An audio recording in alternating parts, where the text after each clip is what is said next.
ఆదికాండము 3వ అధ్యాయము. దేవుడైన యెహోవా చేసిన సమస్త భూజంతువులలో సర్పము యుక్తిగలదై ఉండెను. అది ఆ స్త్రీతో, ఇది నిజమా? ఈ తోట చెట్లలో దేని ఫలములైనను మీరు తినకూడదని దేవుడు చెప్పెనా అని అడిగెను. అందుకు స్త్రీ, ఈ తోట చెట్ల ఫలములను మేము తినవచ్చును.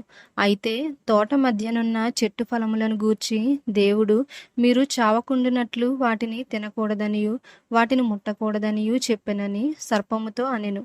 అందుకు సర్పము, మీరు చావనే చావరు, ఏలయనగా మీరు వాటిని తిను దినమున మీ కన్నులు తెరవబడననియు మీరు మంచి చెడ్డలను ఎరిగిన వారై దేవతల వలె ఉందురనియు దేవునికి తెలియననియు స్త్రీతో చెప్పగా, స్త్రీ ఆ వృక్షము ఆహారమునకు మంచిదియు కన్నులకు అందమైనదియు వివేకమిచ్చు రమ్యమైనదియునై యుండుట చూచినప్పుడు ఆమె దాని ఫలములలో కొన్ని తీసుకొని తిని తనతో పాటు తన భర్తకును ఇచ్చెను.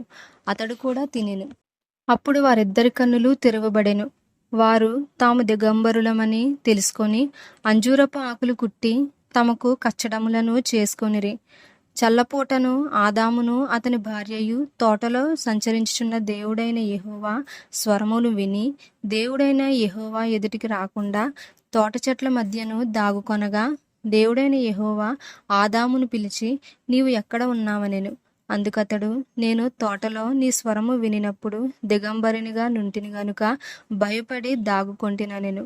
అందుకాయన, నీవు దిగంబరివని నీకు తెలిపిన వాడెవడు? నీవు తినకూడదని నేను నీకు ఆజ్ఞాపించిన వృక్ష ఫలములు తింటివా అని అడిగెను. అందుకు ఆదాము, నాతో నుండుటకు నీవు నాకిచ్చిన ఈ స్త్రీయే ఆ వృక్ష ఫలములు కొన్ని నాకియ్యగా నేను తింటిననెను. అప్పుడు దేవుడైన యెహోవా స్త్రీతో, నీవు చేసినది ఏమిటని అడుగగా, స్త్రీ, సర్పము నన్ను మోసపుచ్చినందున తింటిననెను. అందుకు దేవుడైన యెహోవా సర్పముతో, నీవు దీని చేసినందున పశువులన్నిటిలోనూ భూజంతువులన్నిటిలోనూ నీవు శపించబడిన దానివై నీ కడుపుతో ప్రాకుచు నీవు బ్రతుకు దినములన్నీయు మన్ను తిందువు. మరియు నీకును స్త్రీకిని నీ సంతానమునకును ఆమె సంతానమునకును వైరం కలుగజేసదను. అది నిన్ను తల మీద కొట్టును, నీవు దానిని మడిమె మీద కొట్టుదువని చెప్పెను. ఆయన స్త్రీతో, నీ ప్రయాసమును నీ గర్భవేదనను నేను మిక్కిలి హెచ్చించెదను. వేదనతో పిల్లలను కందువు. నీ భర్త ఎడల నీకు వాంఛ కలుగును, అతడు నిన్ను ఏలునని చెప్పెను. ఆయన ఆదాముతో, నీవు నీ భార్య మాట విని తినవద్దని నేను నీకు ఆజ్ఞాపించిన వృక్ష ఫలములు తింటివి గనుక నీ నిమిత్తము నేల శపింపబడి ఉన్నది. ప్రయాసముతోనే నీవు బ్రతుకు దినములన్నీయు దాని పంట తిందువు. అది ముండ్ల తుప్పలను గచ్చ పొదలను నీకు మొలిపించును. పొలములోని పంట తిందువు. నీవు నేలకు తిరిగి చేరు వరకు నీ ముఖపు చెమట కార్చి ఆహారము తిందువు.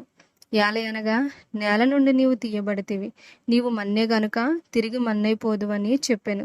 ఆదాము తన భార్యకు హవ్వ అని పేరు పెట్టెను. ఏలయనగా ఆమె జీవము గల ప్రతివానికిని తల్లి. దేవుడైన యెహోవా ఆదామునకును అతని భార్యకును చర్మపు చొక్కాయిలను చేయించి వారికి తొడిగించెను. అప్పుడు దేవుడైన యెహోవా, ఇదిగో, మంచి చెడ్డలను ఎరుగునట్లు ఆదాము మనలో ఒకని వంటి వాడాయెను.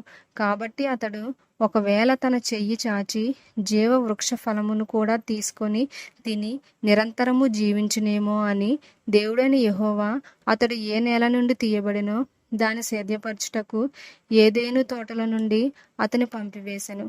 అప్పుడు ఆయన ఆదామును వెళ్ళగొట్టి ఏదేను తోటకు తూర్పు దిక్కున కెరూబులను జీవవృక్షమునకు పోవు మార్గమును కాచుటకు ఇటు అటు తిరుగుచున్న ఖడ్గజ్వాలను నిలువబెట్టెను.